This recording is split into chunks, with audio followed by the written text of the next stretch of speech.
A couple things that I'll talk to you a little bit about. So we certainly have a big project that we're excited about, and it's one that we've been talking about for a decade, if not more, and that's the whole idea of using seawater as a source of water supply. And so there's been a lot of talk, especially in the last year, because our council has been very much engaged in this conversation, and council over several votes have overwhelmingly supported. I say overwhelmingly, they've 6-2, so it's been a majority of council has supported moving seawater desal forward. And so we have the Inner Harbor Seawater Desalination Treatment Plant. We just signed a contract 2 weeks ago with Kiewit. And so we're going to move this project forward. So it's going to be, it's actually in design. All of next year, 2025, we're going to spend designing the project. The council has given us authorization to advance this project to 60%.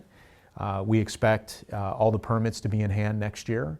And frankly, if everything goes according to plan, we should have a drought-proof water supply available to our community in June of 2028.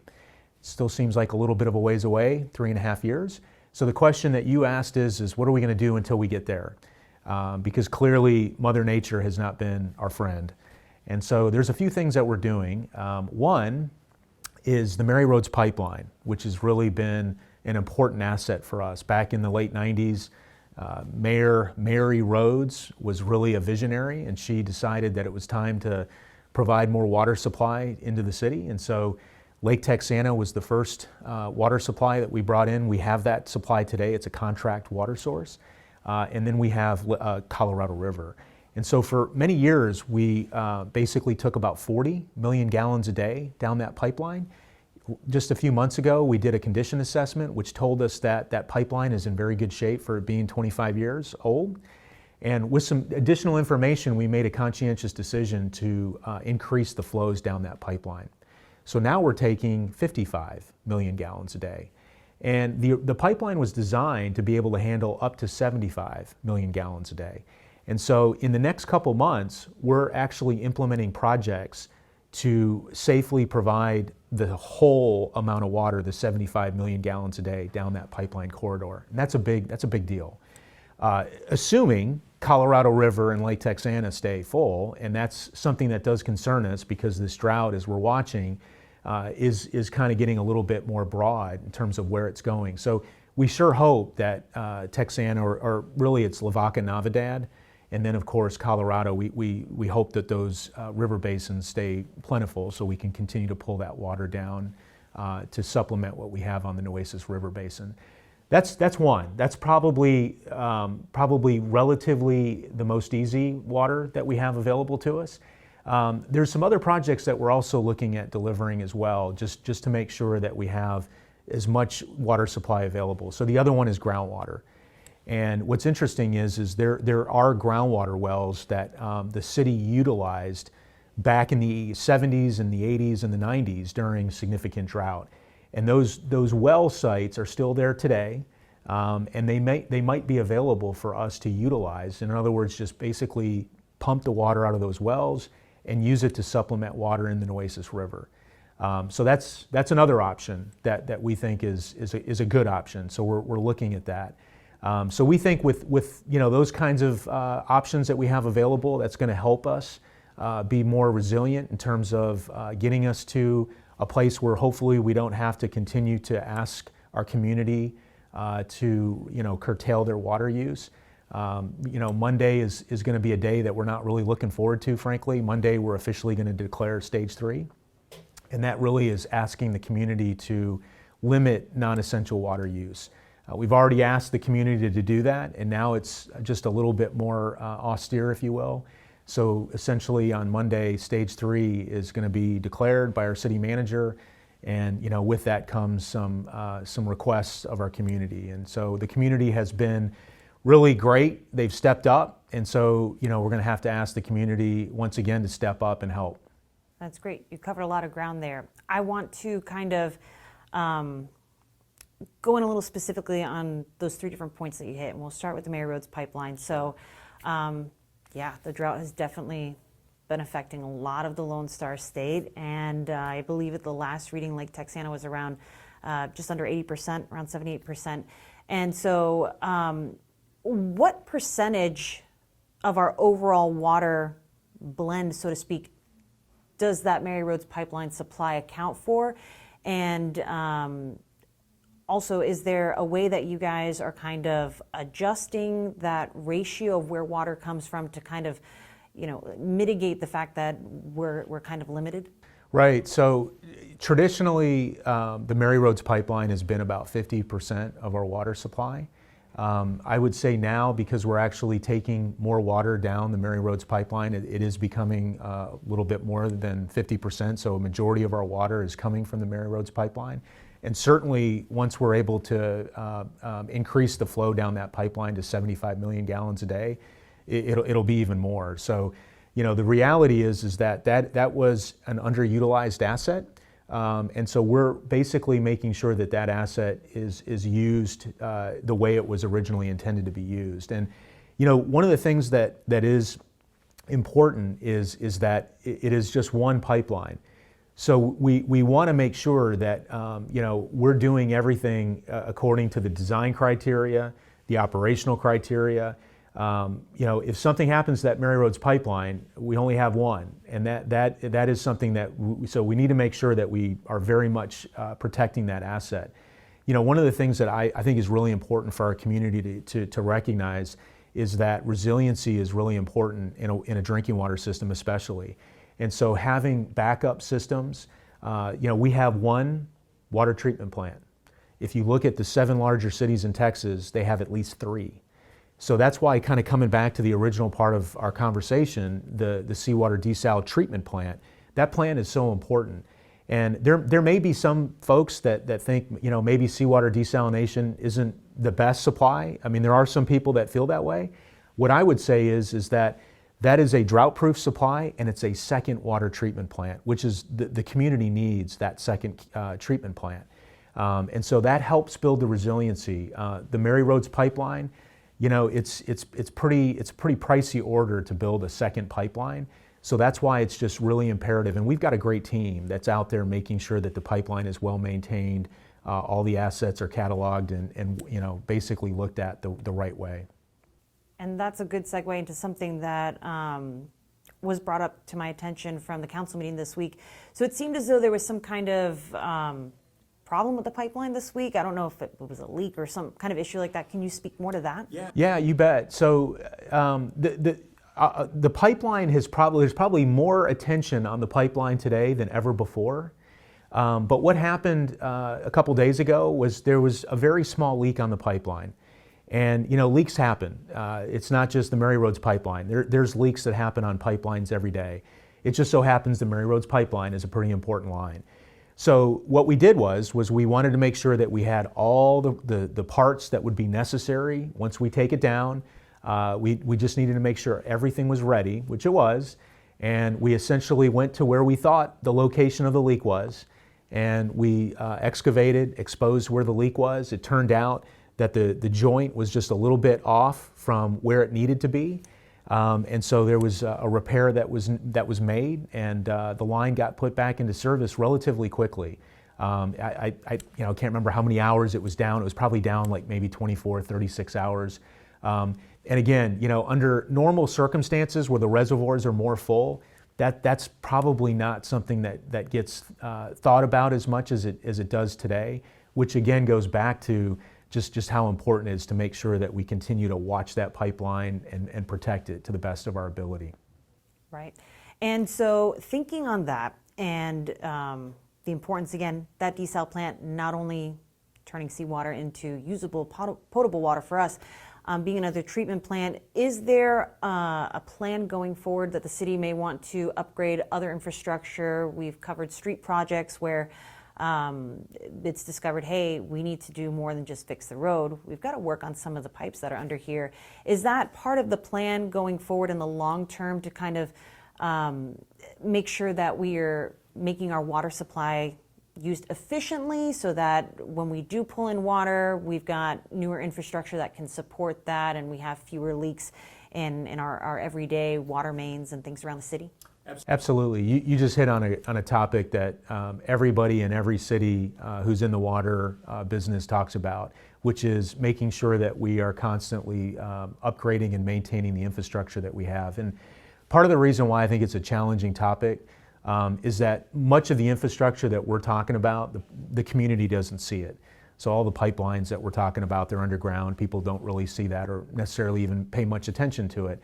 Some of the big assets and the infrastructure that we have is behind fences. So like Owen Stevens, our one and only water treatment plant, it's behind a fence. Most people might not even know where it's located. But at the end of the day, we definitely have a lot of investment that we are planning to make over the next 5 to 6 years to upgrade the infrastructure. So as you just mentioned, water main replacements. We have pipe in the ground that's 60, 70 years old.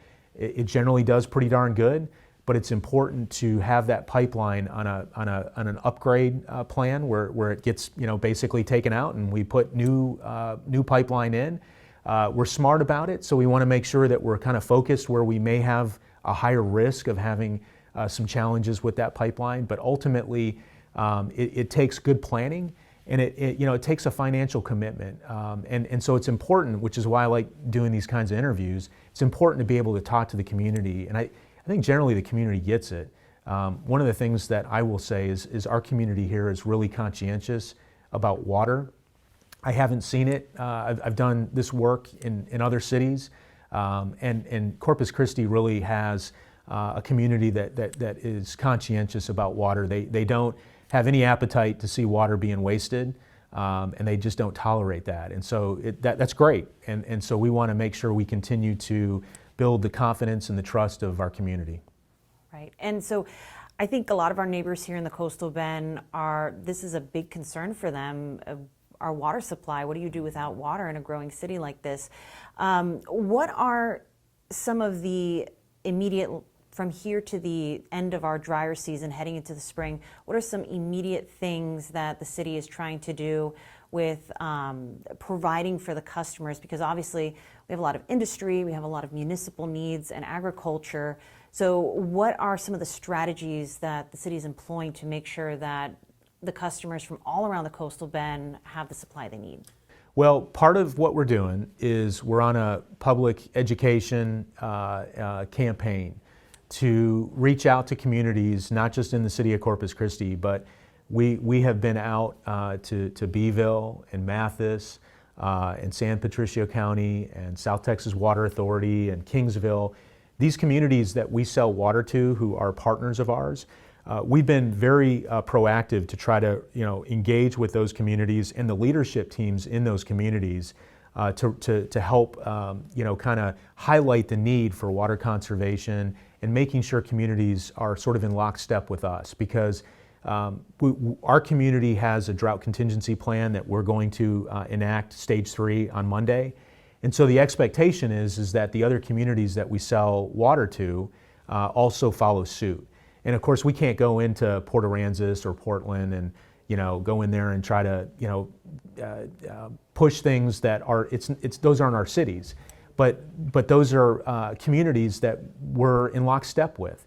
And so we just need to make sure that the message is succinct and it's consistent and everybody's on the same page.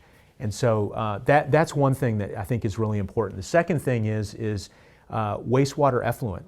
So many people don't realize this, but there's about 30 million gallons a day of wastewater effluent that is released back into the environment. It goes into Oso Creek, it goes into Nueces Bay, it goes into Watershed. And we have folks every day that make sure that water is safe and it meets the TCEQ, the Texas Commission on Environmental Quality Standards. And so there is a facility today called Oso Wastewater Treatment Plant, and for the commercial businesses, for contractors, they can go there and they can access type 2, it's called type 2 wastewater effluent, and they can take that and use it for things that they feel like it needs to be used for. And so even, for example, I would tell you, sports fields, like the independent school districts, they're going to have some challenges without being able to water on Monday. And so we want to try to make sure that they have another option. So one option may be, using wastewater effluent. It's a good product. It's something that, the grass is going to be happy with. The grass likes that. And so we just want to make sure that to the best of our ability, we provide the community with options, knowing that the potable drinking water supply is not going to be able to be used the way it is, or the way it is right now. We're not going to be able to irrigate landscape the way we are today. That's just unfortunately what's going to happen. And so speaking on, I'm not sure, correct me if I'm wrong, is that effluent, is part of that also stormwater, like runoff from streets and things like that? No. Really, what it is it's effluent that comes from residential, commercial businesses that's collected into our sanitation system. There's 6 wastewater treatment plants that collects that water and treats it to a pretty good standard, meets the TCEQ requirements, and then that water is released back into the environment. So it's a good, like I said, it's a good water supply. There are, believe it or not, there are some communities in Texas and the United States, for that matter, that actually take that effluent and treat it to a standard that is such that it actually goes back into the drinking water system. That's not something that we do today, but as communities continue to deal with water scarcity issues, it's a very reliable supply of water. I mean, in our community, it's 25 to 30 million gallons a day. All right. So going back to other alternatives, it's going to take us a while to go forward with a plan for desalination, groundwater wells. So along the Texas coast, Houston area has better quality from the Gulf Coast aquifer. Us, perhaps not so much. What is the workload like trying to look at some of the groundwater wells that were installed years ago, maybe kind of pump sediment out of them, see if they're still viable? What is that workload like for you all? Right. So to your point, the Gulf Coast aquifer is a huge aquifer system. And in Houston, where I spent many, many years running the Houston Water Department, we relied on the Evangeline aquifer, the Gulf Coast aquifer, for about 20% of our water supply.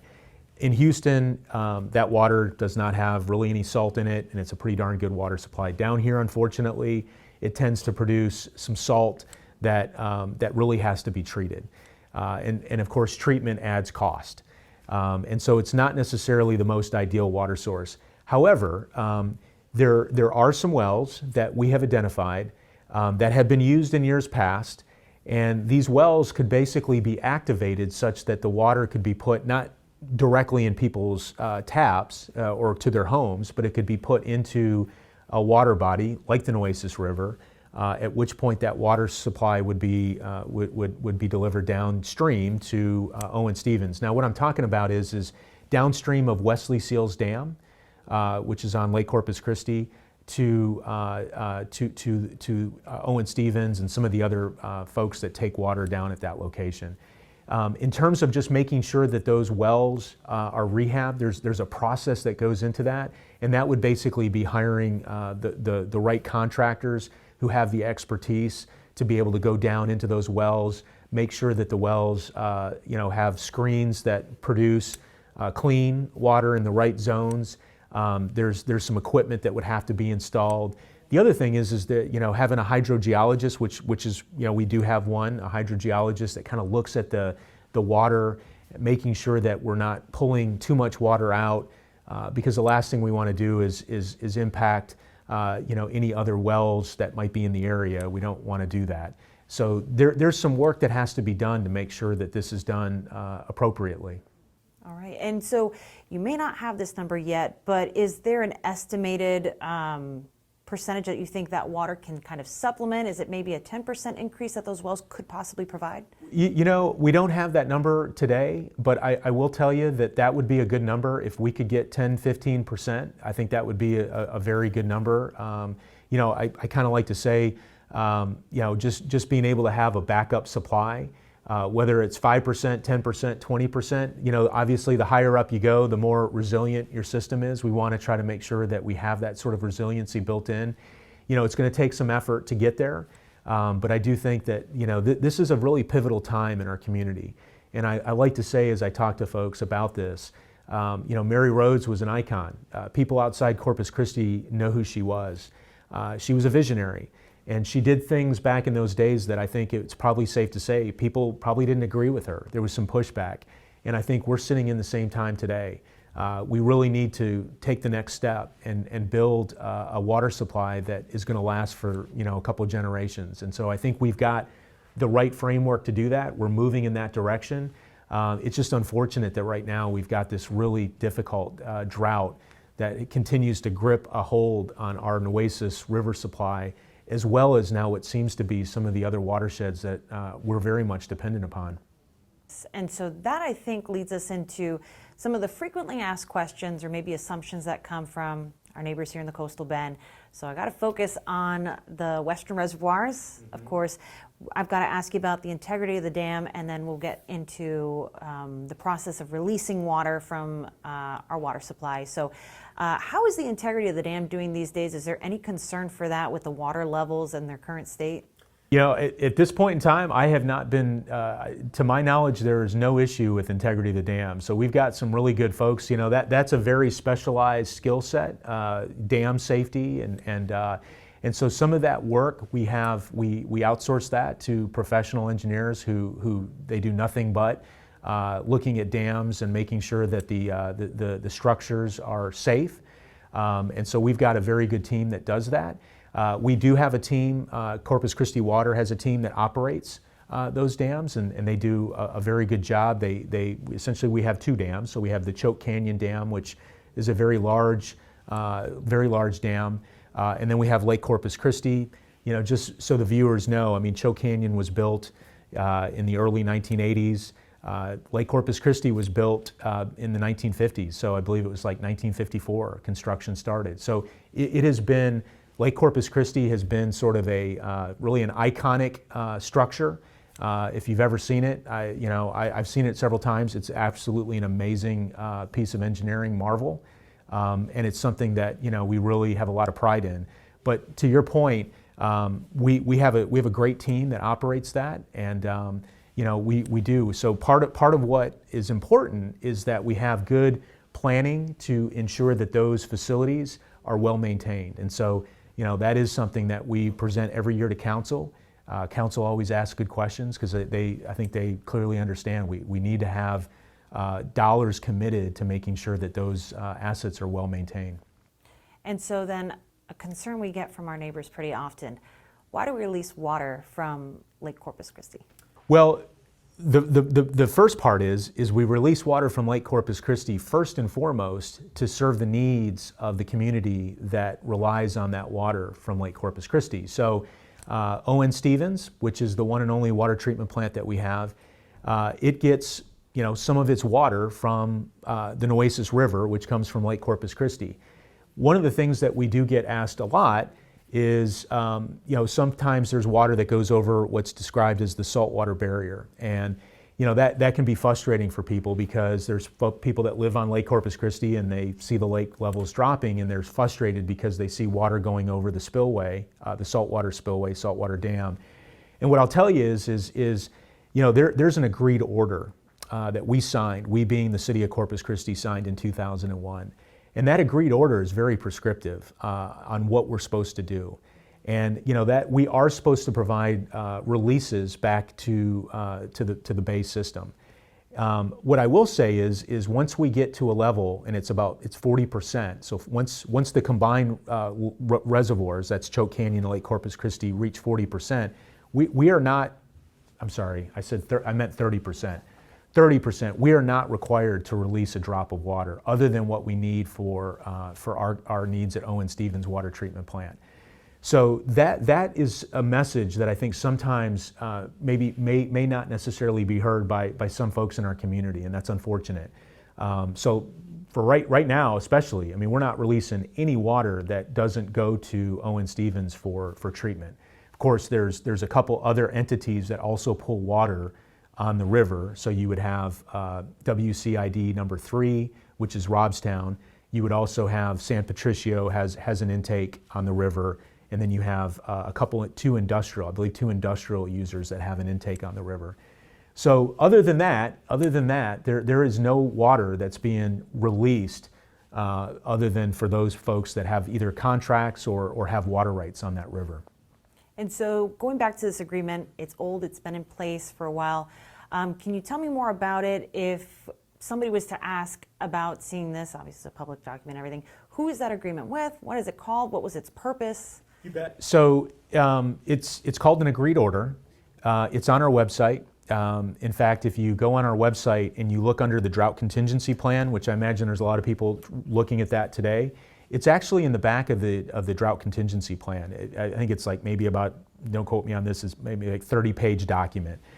It was signed in I believe it was in '96, and then it was amended in 2001. And really what it is it's an agreement that the city signed with TCEQ, the Texas Commission on Environmental Quality, and it basically just sets the standards for how we release water and when we release it. And it's fairly prescriptive. So when we hit certain thresholds, like I mentioned, 40%, 30%, 20%, we have to do certain things. And so that's an agreement that we have with TCEQ. And frankly, TCEQ is our regulatory body. TCEQ is also an entity that can help us. So as long as we're following that plan, we have a much better chance that TCEQ is going to help us when we have some challenges. So like, for example, right now, we have some projects that I was just describing to you, and we're coordinating with TCEQ. Sometimes there's an opportunity for some funding.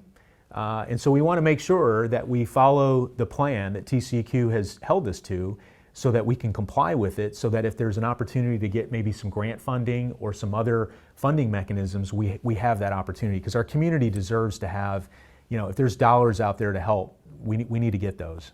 Right. That is definitely another topic that people have been talking about. So I think another thing I'll do is I'm going to quick fire some FAQs that we've gotten from some of our neighbors. The release is obviously a big concern. Folks want to know, going to stage 3, is this something that we've ever seen here before in our history? Being a relatively new person here in the city of Corpus Christi, to my knowledge, it has never happened before. Stage 3, as it's called, stage 3 has not happened before. What I will tell you is we have never gone below 20%. So the lowest the combined reservoirs have ever been, I believe, was 25%, 25.5% in 1996. So we're at a point that we have not seen before. So it's concerning. Now I will tell you, we've got some water supply projects that we're working on. You Stefanie, as a meteorologist, hopefully has some good forecast models that are going to give us some rain. We're not counting for a lot in the next couple months, but we're hoping, and we see historically that you have a better chance for rain to happen in March and April, and then historically it seems like there's a little bit of a lull. And then the summer, even this last summer for us was June and July was a good months for us for rain. And then typically, September, October, and not being a meteorologist, but looking at the facts, October and November for us this year was the third driest October, November in historical record. So we are definitely challenged right now. And so to your point, I think we just need to make sure that we're doing everything we can to try to leverage all the supply options that we have, which we're doing, and then we just got to really hope that we get some good rain in the spring. Yeah, you hit it right on the head when it comes to the rainfall trends that we've seen. And the first 2 rainy days we've had in this month of December was more rain than we received in the entirety of October and November combined. And even September, being our rainiest month of the year, didn't quite perform as well as we would have liked. Tropical trouble is part of our climatology that helps with that. That didn't do a whole lot for us.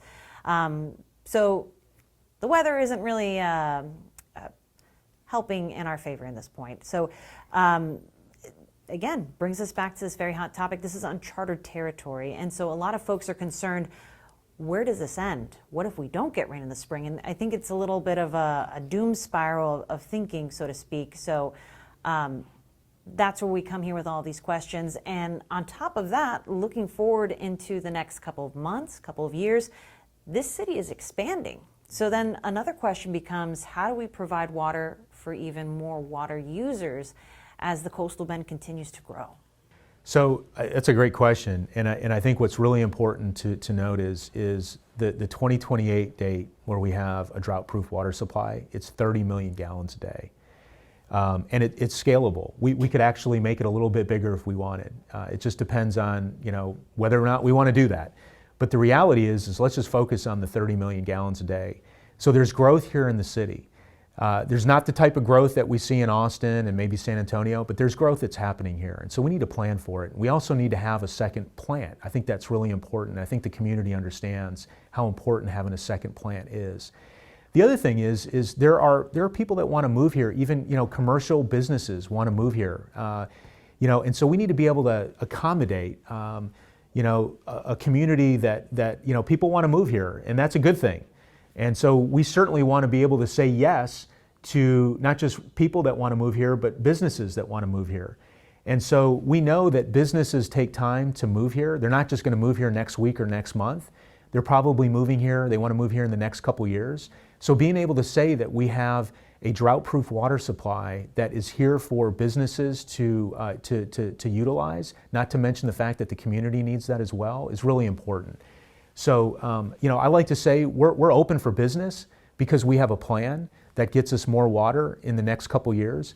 The other thing I think that's important is that we're doing some additional rehabilitation on some of the existing infrastructure that we have. So like Owen Stevens, for example, the one drinking water plant we have, we're doing a lot of work at that plant to upgrade it, to make it such that we can push more water through it. And so those are the kind of things that I think are important. The other thing is there's other water supplies that we're also looking at. So, groundwater we talked about, but we're even looking at groundwater that we could treat and put into the drinking water system. That's an option. We were looking at that very hard last year, or actually this year, and unfortunately we weren't able to quite get to a place where we had a contract. But I would tell you, we're not giving up on that. And there are some groundwater supplies out there that we think could be a really important part of our water supply. If you look at some of the bigger cities, it's really precarious when you only have one supply of water. And so if you talk to other big cities, they'll tell you, having a groundwater supply, having a surface water supply, having even a seawater supply, that really puts us in a great place. And that's ultimately where we want to go. And that is a big focus is going forward. Thinking about the growth, because it may not be the situation that we're in now where we have a unique water demand, where the residential aspect of it tends to be the biggest need in any municipal water supply. But we have a lot of industry here, and I know the city has been working with those customers to make sure that we're being efficient and not wasting water, trying to see where we can cut back. Can you speak to some of the numbers when it comes to how much water is used by residential needs, agriculture, industry, and maybe what the plan is, how we think that might grow in the future, given that we're planning for water supplies? You bet. So one thing that I think is really unique and extraordinary about our community is that our community really has a large proportion of large industry that's here. And that's just a fact, and that's something. So about 50% of our water is used by, some large industrial customers. And so it makes it a little bit challenging. I mean, there's some real benefit to that, by the way, because there's a major revenue stream that we depend on. And so when you have a consistent revenue stream, it helps keep costs down for all the other customers, residents, commercial users. So to me, there's a lot of benefit there. Now, I will say that it makes it harder when we have drought, because when we start trying to curtail or limit non-essential water use, there's not a lot of non-essential water use that we can really go and try to curtail, because the industry and the commercial businesses that run those businesses, they have, it's really essential water that they're using. They're not really wasting any water, and so non-essential water, tends to be and is, water that's being used for landscape and irrigation. And so if you look at other cities, it's a little bit easier to try to get some of that non-essential water use to decline when you start implementing drought restrictions. For us, it's a little harder. Now, I will tell you, our community is very efficient with the water that they use. So it's even a little harder to get them to minimize that very efficient use of their water. But we're hoping that we're hoping that with stage 3, limiting outside watering use is going to help us with meeting some of those metrics. And again, it's tough for me because nobody likes to have to tell our community, how they can and can't use water. That's just not. It's not the greatest place to be. But I will say that given the situation, I couldn't imagine a better place to be in a community like we have, with the community's willingness to support and help. And that's something that you don't see in a lot of other communities. It's something I think is important to know. We've got a great community here. And with that, I checked the numbers. I think we checked in back in August, and we saw that the city had actually collected more than $500,000 in fines from the water restriction violations. Is there something with stage 3 going to affect? This is something where folks could see a surcharge on their water utilities if they are using extreme amounts of water. What are some of the benefits that maybe those dollars could go back into to help in this endeavor to not run out of water? Well, we're kind of taking it one step, and so right now, at least for what we're going to do is we're really going to focus on just trying to cut back on that non-essential water use, and we want to try to do it in a way that limits the impact to our business community. And I get it. There's going to be some business communities this is going to be a challenging time. And so, really what we want to do is we want to start with this first step and hopefully see where we go. Hopefully we get some rain and we don't have to do anything a little bit more austere. But, at the end of the day, this is it's a tough place. And so we want to be very respectful of the fact that we're going into a realm that's going to be difficult. And so we want to just be very careful not to do anything that puts us into a place that contributes more to a decline of our water supplies, but also isn't too austere that makes it overly burdensome for any particular customer class that we serve. And so some of those funds that are collected from violations, is there a dedicated use for that? Is that going back into water-related projects? That's a good question. I'd have to probably double check on that. I know it goes back into the utility. I can tell you this, I really am not a fan of writing citations to anybody. I can't stand doing that. But frankly, at some point, sometimes behavior doesn't change unless, you hate to say it, unless there's a fine associated with it. But that's the last thing that any of us want to do. What we really hope is that we've got the community engaged in a way that we don't have to do that. I will say, for stage 3 water restrictions, it's probably a lot easier. You don't have to worry what day of the week you're watering. You don't have to worry about what week you water. It's probably wise just to unplug the irrigation system for the next couple months. And right now, grass is going dormant. There's not as much watering that's needed to keep vegetation in a good place. So let's just plan on doing that. And then, let's hope we get some really good, meaningful rain in the watershed in March. Good. I'm hoping so, keeping my fingers crossed. Yes. And so I think one other thing to ask you about is we're going into stage 3, and I feel like there are some folks who aren't quite clear on some of the restrictions that are in place. Obviously, no wasting of water, conservation is huge, top of mind. So some folks wanted to know, hand watering has generally been okay this far into the water restrictions. What are some of the key examples? Somebody said, hey, I've got some dog kennels. Can I use a hose to hand water and clean that out? I can't wash my car. Is that in the same realm? What do you say to questions like that? I tell you what, there's going to be a lot of one-offs that probably are going to get a little bit interesting. But I think really what we're looking for is we're really looking just for a general ability for limiting, the landscape irrigation. So, I can tell you, we don't have a lot of folks that are going to be out there, really trying to, micromanage, the implementation of this. I mean, generally, if we have folks that are out there watering landscape, that's a pretty obvious, like, come on guys, we need to kind of not do that. Some of the other ones, frankly, I don't know that that's going to necessarily be something that's going to be on a radar for an inspector. I think, we recognize that people need to live their lives, and that quality of life is important. And so we just, I think we're gonna strike the right balance. And ultimately, we believe that our community is going to be conscientious, because they have been. And so using good judgment, I think, is probably where we're going to be. I think most people are pretty much, get that part.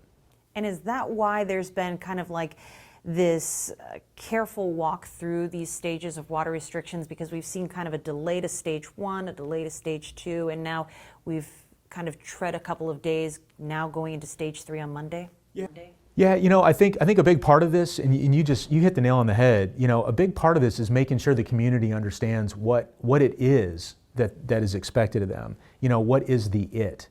And the last thing that anybody wants to do is to put people into a punitive situation where they don't really understand what the it is. And so over the last couple weeks, we've been doing a ton of work. We've been out in the community, meeting with folks, meeting with trade associations. We've got a brand new website that was just rolled out last week. It's kind of a one-stop shop for anything that you want to know about stage 3, what to expect. And so we want to make sure that is very clear to the public. The other thing that I think is important, and you noted it, our protocol is not to go right into and make a declaration of a stage 1 or a stage 2 or a stage 3. We want to make sure that those numbers are succinctly, consistently below that threshold. And so this is no different right now than what we did in March of this year when we called stage 2. We waited a couple days. We made sure that those numbers were consistently below that threshold. Interestingly, the numbers will move a little bit. On a windy day, you could see some of that water move towards the spillway where the gauge is at, and actually kind of give you a false positive on a little bit of a higher number. We could get a rain event. In a nice situation, you might drop below that threshold, get some rain, and it goes back above. And so the last thing we want to do is tell the community, oh, it's stage 2, oh, now it's stage 1, stage 2. We don't want to do that. So we want to make sure we make the call, a couple days, sustain below it, and then let the community know. And frankly, what we're planning on doing is we want to give the community a little bit of time to adapt to this next phase, this next chapter. So we're not going to be out writing citations right away. We're going to give the community a couple weeks, and then the plan is first of the year, January 1st, we'd be unfortunately writing citations in the event that people are not understanding what the ask is. And then I think also that kind of buffer between declaring stage 3 is probably a little more on the cautionary side, because we've got to get back up to 30% to get out of stage 3. Absolutely. And that's a part that's kind of heartfelt, because once you go into stage 3, as you just said, you got to go back above 30% to get out of it. So we're in this for a while. Once the city manager makes the declaration on Monday is the plan. It's going to be a while before we get out, and hey, this is tough. So we don't want to prematurely go into something, especially if we had some rain in the forecast, or if there's a false reading on a gauge because the wind's blowing water up on the gauge. So we just want to make sure that we absolutely have that data is consistently there for a couple days, just like we did in stage 2 back in March. So that's the plan, and so to your point, we just want to make sure that we have that level sustained below. And then I think one other question that I'll get into is the drought contingency plan. We were kind of in the middle of seeing the city revisit the drought contingency plan right as we went into water restrictions. And so I understand the city manager, Peter Zanoni, he's been kind of, all right, we're going to wait a little bit before we declare this next stage, and for the reasons we just spoke about. But in stage 3, what's interesting is that the drought contingency plan doesn't allow for folks to add more water back into their pools, but Mr. Zanoni said that we are going to put that kind of as a focus so folks can maintain that infrastructure. They don't end up harming the equipment in their pools. So is there a kind of, do you see going, hopefully we don't go forward to stage 4, but is there a specific focus that the city is trying to put on to kind of maneuver, have some wiggle room in the drought contingency plan to kind of lessen the burden on folks here? Well, what you're going to see is we have a new council that'll be seated in January, and we have a drought contingency plan that is sort of reaching its end of life that has to be renewed at TCEQ. And so we've talked to TCEQ. They've told us essentially write a plan, a new plan, or update the existing plan with your council, and we want to make sure our new council is on board. So when the new council comes in January, we've got basically a draft final that we're going to present to them, make sure that they have their input into it. We've been talking to community groups, trade associations, nurseries, pool associations, just making sure that this new plan is carefully addresses some of the voices that we frankly need to listen to, and then put really a drought contingency plan to council in the first of the year. You know, it may be February, maybe March timeframe. That's CCW's plan, and then get that plan hopefully adopted and approved by council, and we'll have a new drought contingency plan. They're basically updated and renewed about every 5 years. So if you had a message for some of our neighbors who are thinking, gosh, we're going into stage 3, things are getting worse, what's with all of this? Do you have any words of comfort or advice that you can give to people at home? You know, I would tell our community to keep doing what they're doing. I mean, I know, kind of as I mentioned before, I've had the benefit of living in some other cities and running large utilities, and I can tell you this. I have not seen a community like the one that we live in now, the one I live in today, that really is so conscientious about water. And so it's tough. It's a tough one to have to go into stage 3, as we mentioned. It's not happened before. But what I will say is the community, rest assured, we're working to make sure that we have some additional water supplies, so that in the event that we don't get some of the rain that we're hoping for in January, February, March, we will be okay. And we can extend our ability to stay in the stage that we're in, even though stage 3 is not a place we want to be until we get that meaningful rain. I mean, we all know it is going to rain at some point. It will rain.